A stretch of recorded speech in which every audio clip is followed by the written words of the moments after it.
The sun had barely peeked over the ridge when I heard the unmistakable clunk of a tire slamming into another one of the canyon-sized potholes that littered our main road. This one was just 3 feet from my mailbox. I winced. That sound had become a morning ritual around here. Sometimes it was my car, sometimes it was the delivery guy's van. Once it was my neighbor's daughter on her scooter. She'd gone flying like a stunt double. I stepped outside with my coffee, walking down the driveway in my slippers. That crater in the asphalt had grown again. I crouched beside it, took a photo with my phone, and muttered another one for the collection. I'd sent over a dozen of these to the HOA in the past 6 months. No reply, no repairs, nothing but silence or automated emails that read, "Thank you for your concern. Your request is under review." Across the street, the park was bustling, but not with kids or joggers. No, the green space was now a party venue. 2 white event tents stretched wide over the manicured grass, flanked by silver catering trays, ice sculptures, and tall cocktail tables dressed in gold linen. A team of workers in matching black polos were unloading cases of champagne from the back of a refrigerated van. Champagne. On a Tuesday. I blinked. Surely I was dreaming. That's when Karen strutted into view. She wore a wide-brimmed hat, heels, and a clipboard clutched to her chest like it was the Constitution itself. Beside her, a man with a headset barked into his walkie-talkie, pointing at the spot where the photo booth should go. They were setting up for yet another HOA-hosted community elegance social. That was what the last flyer called it, complete with black tie, dress code, live jazz band, and a pastry wall curated by a celebrity chef I'd never heard of. I crossed the street and waved. "Karen, good morning." She looked over, lips tight. "Yes," she asked, voice clipped eyes, already scanning her clipboard. "I just wanted to ask any updates on the pothole in front of my place. It's nearly swallowed my neighbor's Prius." Karen's face didn't flinch. "That's being handled," she said. "Maintenance is reviewing it." With respect, I said, "This one's been here since before Thanksgiving. City permits take time." I glanced at the crates of Moet and Chandon being wheeled out of the van. "But we have permits for whatever this is," she huffed. "This is our annual Q1 engagement mixer, a cornerstone of our community engagement strategy." "Right," I nodded. "But wouldn't fixing the roads engage people more than shrimp towers?" She blinked, slow and deliberate. "If you have concerns," she said, "you may file a formal complaint via the portal." "I have. 14 times. "Then we appreciate your persistence." And with that, she turned heels, stabbing at the grass, and disappeared behind a tent flap. I stood there for another minute, feeling the heat of indignation rising in my chest. Later that day, I walked the neighborhood. My knees weren't what they used to be, but I needed to see it for myself. In just a 6-block loop, I counted no fewer than 32 potholes, 5 broken sidewalk slabs, and 3 leaning street signs that looked ready to fall if you sneezed near them. I passed an elderly man struggling to push his walker over cracked pavement. A single mom unloading groceries, while her toddler cried in the back seat because their stroller's front wheel had snapped on uneven curbside concrete. And still, across the street from my house, I could hear the saxophone warming up. The HOA newsletter had called our neighborhood a beacon of luxury suburban living. But lately it felt like a gilded theater, one where the facade was made of string lights and rented velvet chairs while the stage was literally caving in. That night, I went back through old emails. I searched for every HOA update in my inbox from the past year. Over 40% of them were invitations to galas, mixers, cultural appreciation evenings, and elevated resident experiences. The rest were announcements of increased dues and vague promises about infrastructure alignment. But not once was there a clear budget breakdown. Not one update on pending road repairs. Nothing but fluff and party planning. I stared at the screen. Something didn't add up. The envelope came on a Thursday, cream-colored with embossed lettering that made it look more like a wedding invitation than a financial notice. I knew better. Every HOA letter felt like bad news in fancy font. I slid it open at the corner of my kitchen table and pulled out the contents. It was a 1-page announcement, centered, bolded, and written in that same condescending tone HOA leadership seemed to favor. Effective April 1st, your monthly HOA dues will increase by 18%. This adjustment reflects rising operational costs and our ongoing commitment to community excellence. No itemized list. No budget summary. Just a vague reference to operational costs and a tagline that sounded like it came from a hotel marketing brochure. I reread it 3 times. 18%. For what? The roads were falling apart. The sidewalks were a lawsuit waiting to happen. Streetlights had gone out months ago on Hawthorne Avenue, and someone had put a Halloween pumpkin over one in protest. It was now February. I flipped the page over. Nothing. Not even a phone number to call. Just an RSVP form to the upcoming springtime white linen gala scheduled for the end of the month. The venue, our neighborhood park again. The one now hosting more social events than actual children. Tickets $40 per resident. Dress code, upscale garden chic. I laughed out loud, but it wasn't a happy laugh. It was one of those bitter, sarcastic ones that bubbles up when you realize no one is listening and maybe no one ever was. That weekend, I decided to attend the monthly HOA board meeting, something I had never bothered with before. But this time I came with notes, questions, printouts. The community center was decked out in florals and gold bunting for a board meeting. Karen sat at the head of the long folding table flanked by 4 others who looked as if they'd rather be anywhere else. One man in khakis and loafers scrolled his phone under the table. Another woman smiled brightly at everyone while chewing gum like a metronome. Residents trickled in slowly. About 20 of us.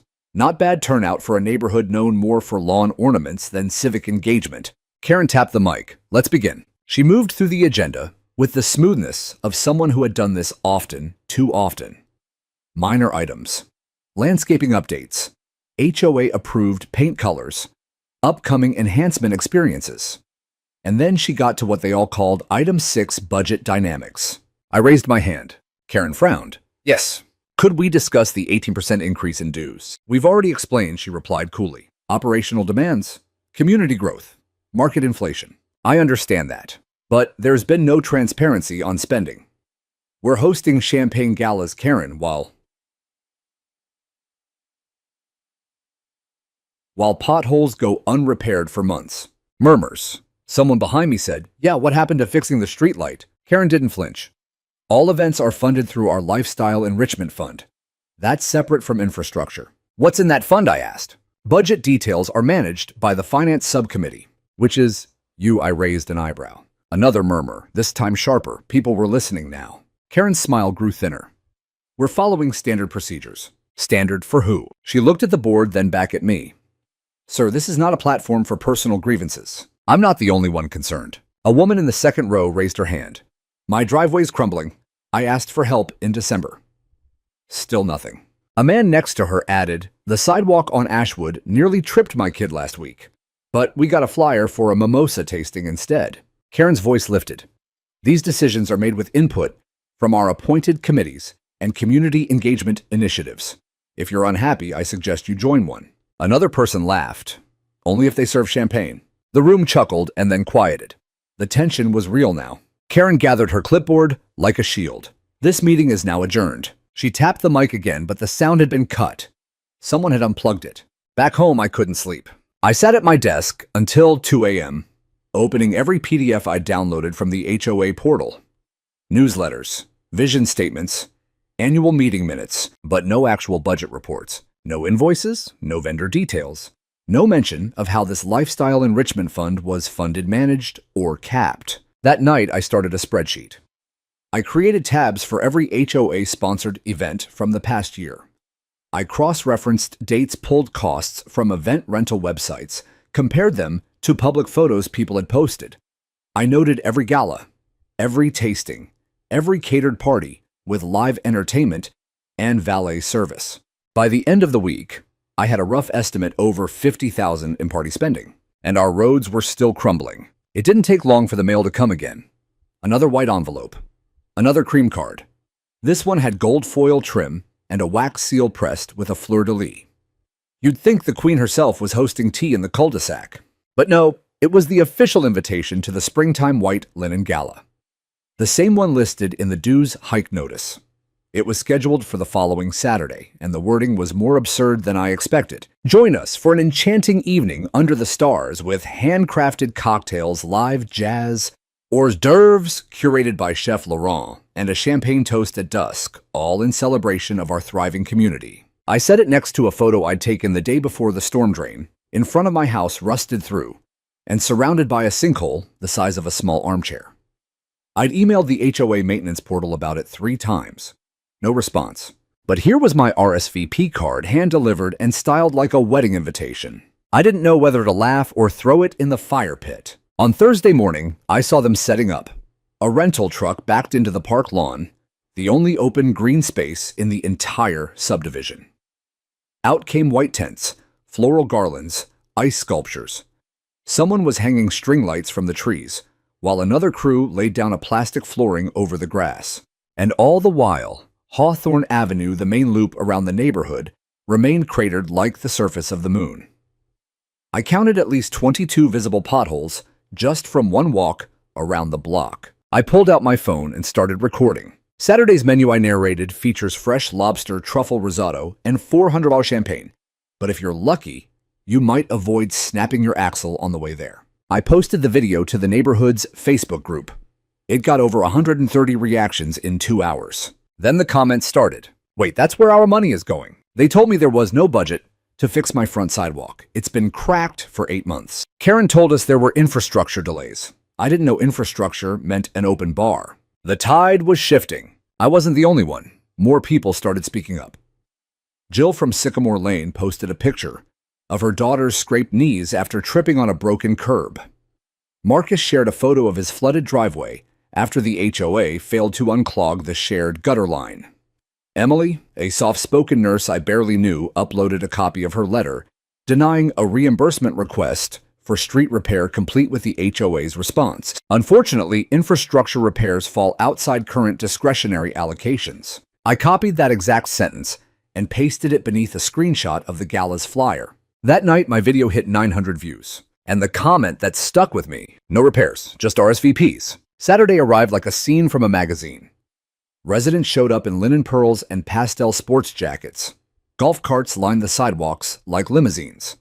There was valet parking for a suburban gala. I didn't attend. I watched from my porch across the park, sipping coffee and listening to the jazz drift over the cracked asphalt. But I wasn't alone. Half a dozen other neighbors stood in their driveways, arms crossed, eyes narrowed. People were starting to notice how shiny everything looked as long as you didn't step off the event carpet. Karen floated around in a white dress, wine glass in hand, her clipboard nowhere in sight. She was posing for photos beneath a banner that read, Oak Summit, a community that celebrates excellence. It might as well have said, a community that pretends nothing's broken. On Monday, the HOA sent an email blast. Thanks to everyone who made the Springtime Gala a night to remember. Your contributions make Oak Summit the envy of every neighborhood in the county. I replied to the thread. I'd rather be envied for working streetlights than shrimp cocktails. I didn't get a response, but others started replying too. Some publicly, some privately. One neighbor, Mark, a structural engineer, offered to do a free evaluation of road conditions for the board. No response. A teacher down the street emailed them a petition for infrastructure prioritization. It was marked received but never acknowledged. And still the potholes grew. I decided it was time to escalate. Not with more emails, not with more polite suggestions. It was time to see where the money was really going. I started at the county records office. Tucked behind the DMV and next to a half-vacant strip mall, the place was quieter than I expected. Just one clerk behind a scratched glass counter and a row of filing cabinets that smelled faintly of dust and toner. I introduced myself, explained that I was researching my HOA's finances for transparency purposes, and asked if public filings existed for Oak Summit's annual budgets. The clerk, a soft-spoken woman in her 50s, nodded and returned a few minutes later with a USB drive and a stack of printed reports. All public HOAs have to file their budget summaries if they're incorporated through the county, she said. This one files quarterly. I thanked her, returned home, and plugged the USB into my laptop. The PDFs loaded slowly. One by one, I opened them, each marked with titles like Quarterly Expenditure Summary or Annual Community Engagement Report. The numbers hit like a hammer. In the past year alone, over $50,000 had been spent on events and social cohesion initiatives. That included $1,200 for seasonal decor and ambiance, $9,250 for culinary experience and beverage partnerships, $6,600 for live entertainment and staging, $3,700 for community branding photography. Meanwhile, under infrastructure and road maintenance, only $1,300 had been allocated, the bulk of which went toward temporary signage, not actual repairs. I stared at the screen, stunned. They'd spent more money on ice sculptures than on fixing the roads we all drove on. I emailed the board with the documents attached. Subject: budget misalignment, urgent concern. In the body, I included bullet points of the disparities, screenshots of potholes, and a screenshot from the most recent gala invitation. I asked a simple question: what justification does the board offer for this level of spending on aesthetics and entertainment while our infrastructure crumbles? Hours passed. Then a reply, not from Karen, but from someone named Patrick Vega, the HOA treasurer. We appreciate your concern. Please note that all expenditures are approved via majority vote and are in alignment with our mission of fostering community vibrancy. Maintenance concerns are being addressed as resources allow. That was it, a brush off. But I had what I needed, proof that the priorities were cosmetic, not structural. I wasn't done. I printed the documents, made 20 copies, and went door to door over the weekend. I handed out packets to neighbors I knew, and some I didn't, the ones who usually nodded politely but never said much. Most took the packet with wide eyes. A few started reading right there on the porch. I watched their expressions shift: confusion, disbelief, anger. That night, I posted the same documents to the neighborhood's Facebook group.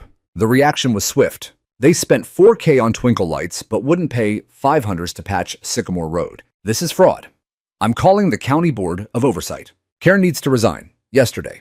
Let's vote them all out. We deserve better. 2 days later, Karen sent an official message to the community. We are aware of recent misinformation circulating online.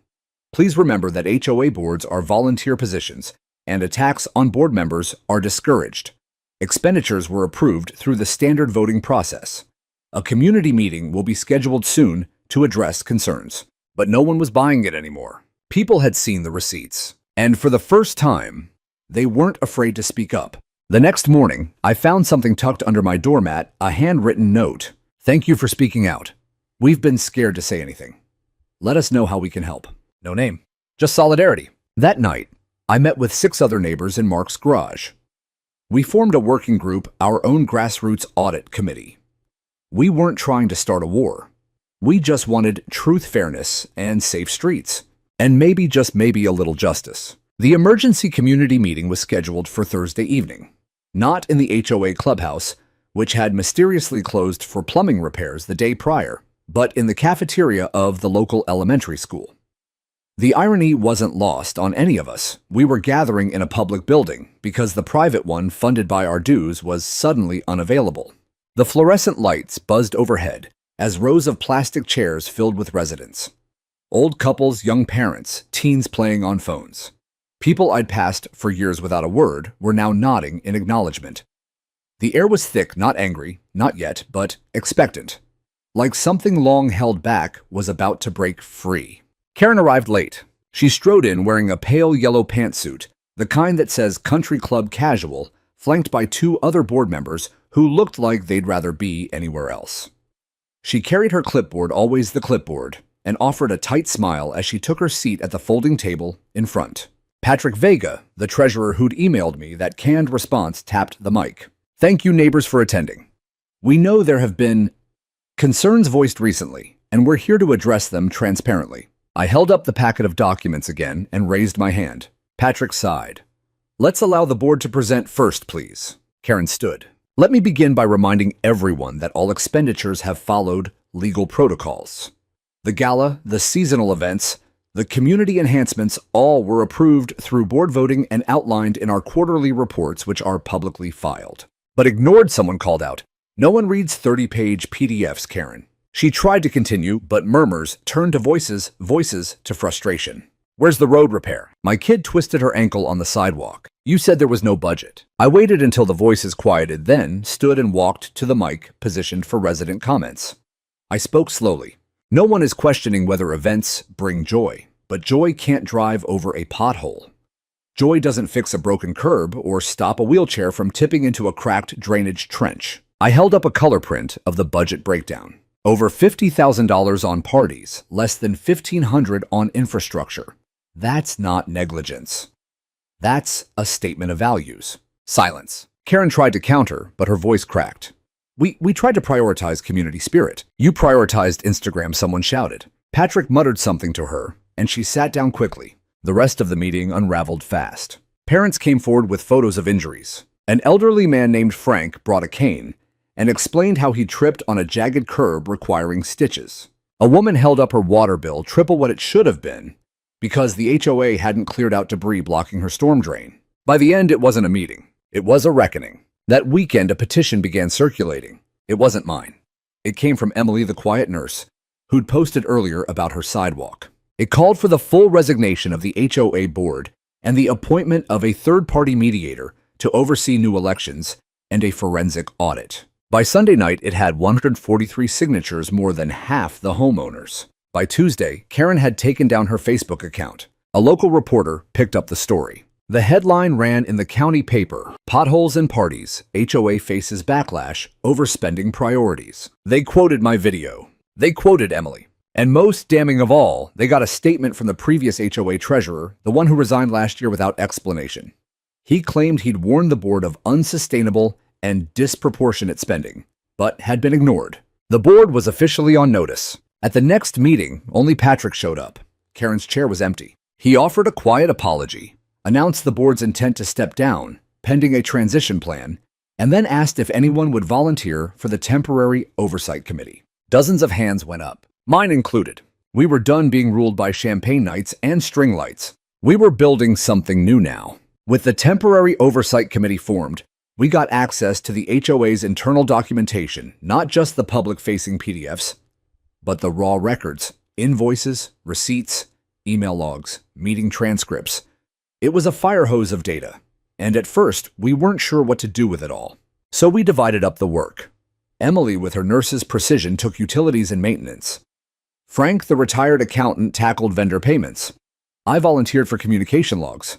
What I found made my stomach twist. The gala had cost even more than reported. Invoices showed last-minute luxury rentals, silk-draped archways, custom light, shows a mobile oyster bar.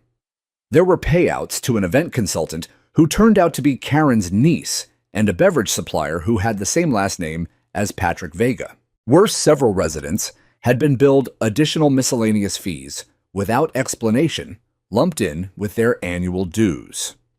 Some were labeled special assessment for landscape revival, but the landscaping company on the invoice, non-existent.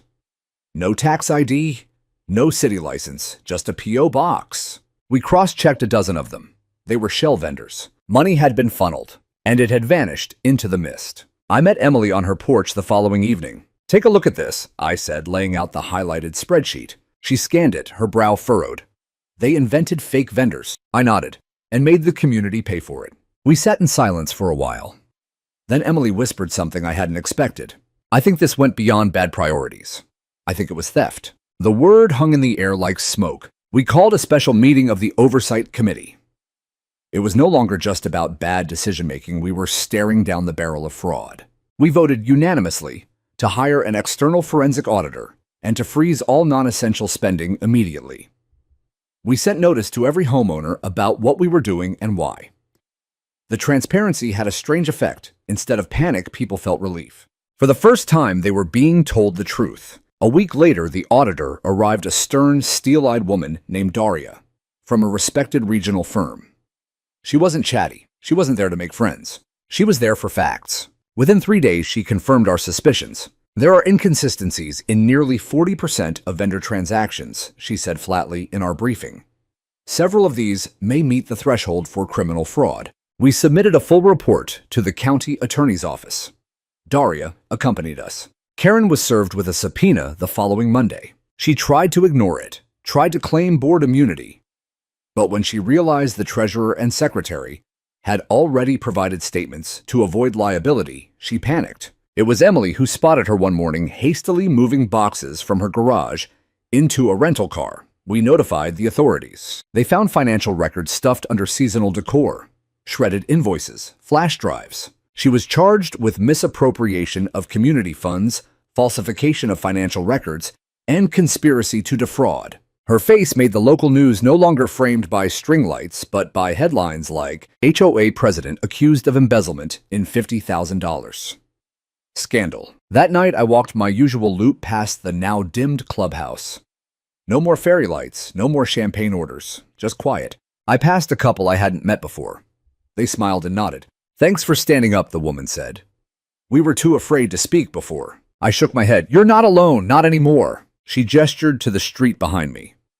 "You know they patched the pothole today." I looked back. The same crater that had bruised tires and scraped suspensions for over a year was finally filled not with glitter, not with promises, but with real gravel and blacktop. It felt symbolic. Our road was still rough, but at least now we were on it together. After the initial shock of the embezzlement scandal wore off, our neighborhood went through something stranger, a kind of emotional thaw. For years, we'd all lived under the sheen of fake perfection, where dissent was quietly punished and complaints were brushed under decorative mulch. Now, for the first time, people were talking openly. One morning, I ran into Greg, the veteran, who lived 3 doors down. I barely knew him outside of the occasional wave. He motioned me over to his garage where a box of crumpled letters sat open. "Thought you'd want to see these," he said. They were violation notices, dozens of them. Most absurd. A $75 fine for visible patriotic paraphernalia. It was an American flag. Another $50 for unauthorized gathering when his daughter hosted her birthday in the front yard. "They fined me for using my own driveway," he said with a laugh that wasn't really a laugh. I took photos, promised to add it to the report, and then something in him cracked. "They sent someone around," he said quietly. "Not in uniform, but I saw the same guy checking meters, peeking at windows. After I complained, I felt a chill. This went deeper than finances. Karen's HOA hadn't just stolen money. They'd enforced fear. As we gathered more resident stories, a pattern emerged. The fines, the selective enforcement, the mysterious appearances of clipboard men near certain homes. A single mom had been fined for children's noise exceeding community standard. A biracial couple had their porch decorations flagged as inconsistent with neighborhood aesthetic. This wasn't mismanagement. This was targeted abuse. Emily and I sat down with the attorney from the county's Civil Rights Division. She listened quietly, flipping through our growing file. Then she looked up and said, "You don't just have a fraud case. You have a discrimination case, possibly systemic." A civil rights investigation was opened the following week, federal. Suddenly, the HOA scandal wasn't just a local headline. It was state news. HOA board accused of targeted harassment, financial abuse blared across the evening broadcast. Reporters called. Old residents returned to tell their stories. And our little neighborhood, once just a dot on the map, became the cautionary tale of suburbia. Meanwhile, the cleanup had begun. The Temporary Oversight Committee moved to dissolve all old bylaws and reissue a new charter, one based on transparency, equity, and actual legal review. This time, no hidden annexation clauses, no vague language about community aesthetic standards. And for the first time, the charter included protections for residents' rights, freedom of expression, fair warning for violations, and a clear appeals process. A lawyer on the committee helped us draft a Bill of Rights. We called it the Neighbors Pact. It was simple: respect, fairness, safety. No more weaponized regulations. A town hall vote was held. The new charter passed with 94% approval. The following week, elections were held under supervision from a third-party organization. No more whisper campaigns. No more ballots passed under doors. Every vote counted. Every name on the board earned. Greg ran for community security liaison. Emily won a seat on finance. I declined to run but agreed to serve on the ethics review panel. It felt right. The people who once feared speaking up were now leading the very system that once silenced them. We also set up a community restoration fund, not just for damaged sidewalks and overdue plumbing, but for people. A portion of recovered HOA funds was used to cover overcharged fines, to help elderly residents with home repairs, to offer small grants for neighbors starting over. The gala funds had once bought fireworks. Now they bought dignity. One sunny Saturday, a bunch of us gathered in the community park, the one that used to be padlocked, and residents only unless you had an HOA badge. We held a potluck. Kids ran around screaming with joy. Neighbors shared dishes, stories, awkward laughter. And in one quiet moment, I stepped away, looked out over the crowd, and realized something profound. We'd lost time, money, trust. But in fighting for justice, we found something better: each other, and that no HOA could ever manufacture. The news of the civil rights investigation had cracked the final veneer of Karen's once intimidating reign. She stopped showing up to meetings. Her once meticulously maintained garden was overgrown. Her Christmas lights, once the brightest on the block, even in July, sat tangled on the roof like a forgotten relic of the past. But she hadn't disappeared quietly. In a last-ditch effort to salvage her reputation, Karen mailed out a community-wide open letter, printed on expensive stationery, scented no less a 5-page manifesto painting herself as a misunderstood visionary, betrayed by the mob mentality of ungrateful neighbors. She claimed the parties had uplifted morale, the regulations were misinterpreted, and her volunteer hours should be honored with gratitude, not litigation. I read it twice, then watched Emily rip it up and toss it into her fire pit. We were done with fiction. It was time for the facts. The forensic auditor, Daria, returned with the final report.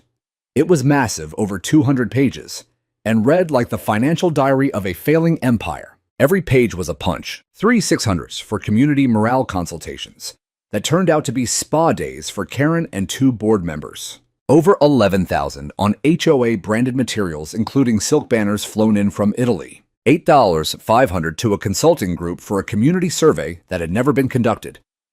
The firm was traced back to a P.O. box registered to Karen's cousin. Multiple Amazon purchases billed as security enhancements that turned out to be scented candles, personalized clipboards, and one suspiciously high-end espresso machine. But what broke us wasn't the money. It was the way she had profited off of fear. Violation notices were disproportionately levied against renters' minority families and elderly residents who lacked digital literacy to appeal fines. Repeat offenders had their dues raised without hearing.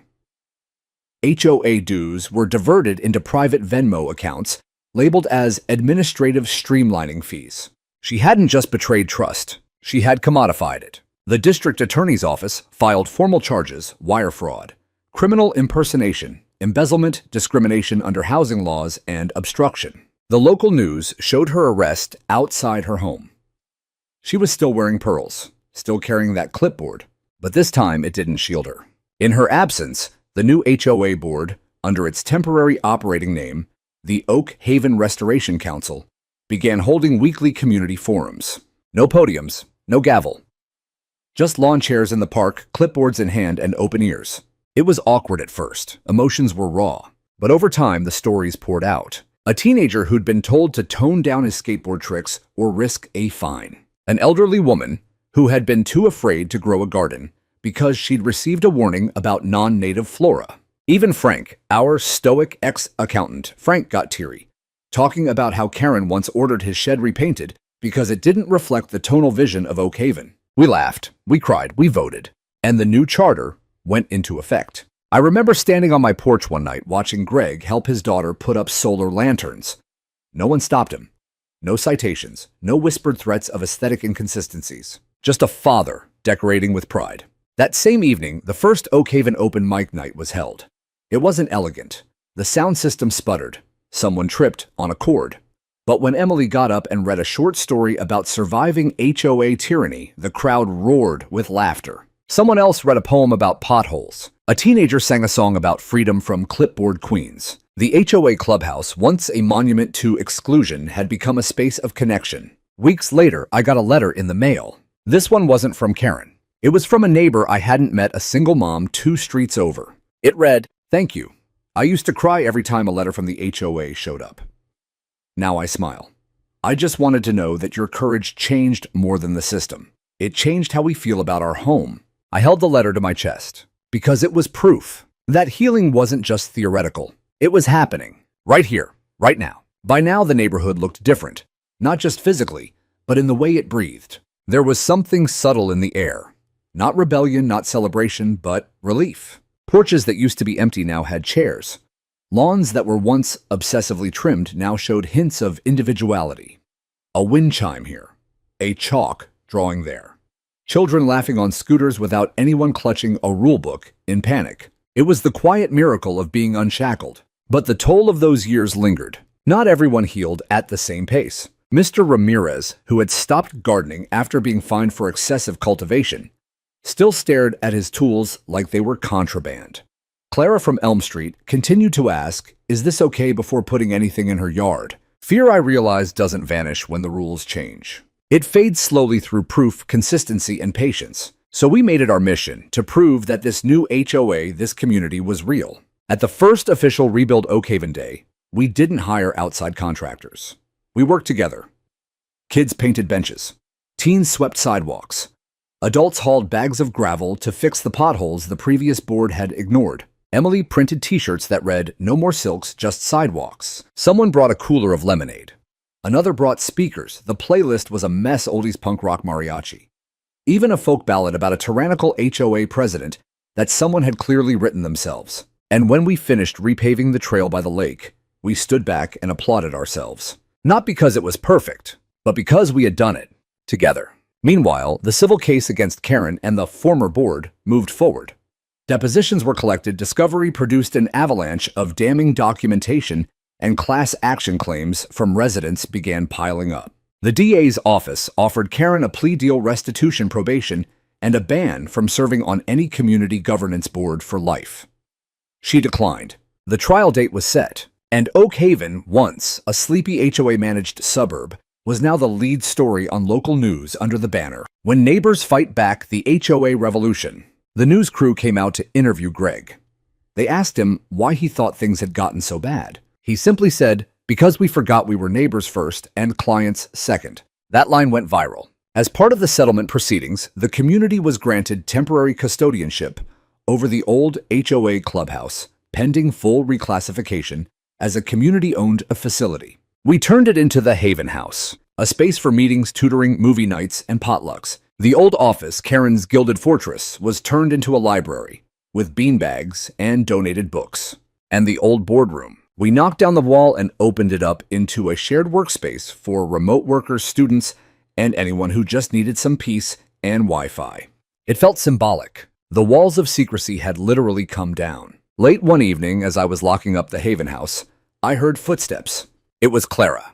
She held out a small pot with tomato seedlings. "I thought I'd try again," she said softly. "You know, the garden." I unlocked the gate and smiled. "Let's pick a good spot."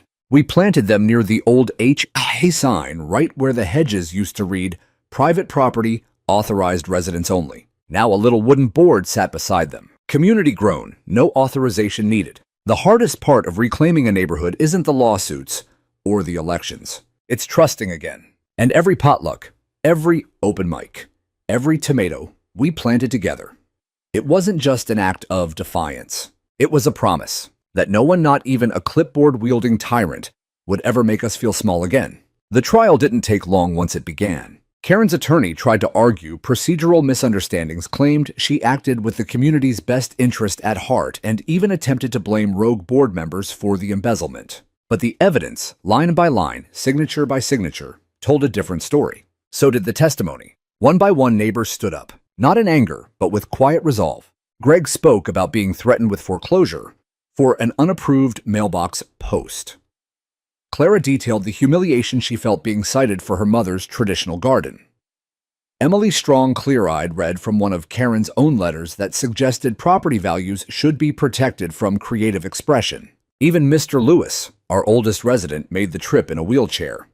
He didn't say much, just held up a $1,500 fine notice he'd received for negligent roofing on a home he'd repaired himself after his wife died. The jury didn't deliberate long. Guilty on all counts: wire fraud, falsification of governance documents, misuse of community funds, civil rights interference. The judge sentenced her to 5 years of supervised release restitution, totaling over $300,000, and just as significantly barred her from holding any fiduciary or leadership role in any housing, municipal, or nonprofit organization for life. She didn't look at us when the verdict was read. Her clipboard was gone. But that wasn't the end, because the real justice wasn't in the courtroom. It was what came after. 2 years later, Oak Haven looked nothing like the place where this all started. The roads were no longer crumbling. The potholes were patched not by some city contractor in a tie, but by us. By Greg. By me. By a teenager named Eli who brought his own shovel and asked for nothing in return. The old HOA bylaws had been rewritten not behind closed doors, but during open Saturday sessions in the community park. We called them waffle and law meetings because Emily always brought her waffle maker, and the smell drew out even the shyest neighbors. The new governance charter was only 5 pages long. No legalese, no hidden clauses. Just principles: transparency, inclusion, consent, accountability, community. And right there in the last line, all power granted by this charter can only be sustained through the trust and participation of those it serves. Simple, clear, human. The Haven House became a real haven. We hosted language classes, after-school tutoring support groups for new parents, and town halls. Someone even started yoga among neighbors, which was basically 5 people stretching awkwardly in the parking lot while a retired jazz saxophonist played live. But that's what made it ours. Imperfect, beautiful, alive. One night I stood under the old oak tree near the lake. The wind rustled through its leaves. Just like the first night, I decided I wouldn't let fear dictate this neighborhood anymore. Emily came up beside me. You know, she said, they're still telling the story at City Hall about how a clipboard queen got dethroned by a bunch of neighbors with rakes and heart. I laughed. Not because it was funny, but because it was true. We didn't fight with vengeance. We fought with truth, with community, with the radical belief that people matter more than power. They took down the HOA sign a while back. In its place, we put up something simple. A wooden plaque carved by hand reads, "Welcome to Oak Haven. No dues, no drama, just neighbors." And beneath it, the names of every single resident who helped us rebuild. No titles, no ranks, just names. Because we learned the hardest way. When everyone is just a name and not a role, respect grows stronger. And fences. Well, we still have a few. But now they're for keeping in the dogs, not keeping out the people. And if you drive through on a Sunday, you'll see kids on scooters, neighbors waving music from someone's porch, and tomatoes growing wild by the lake. This is home. Because we made it that way. Together.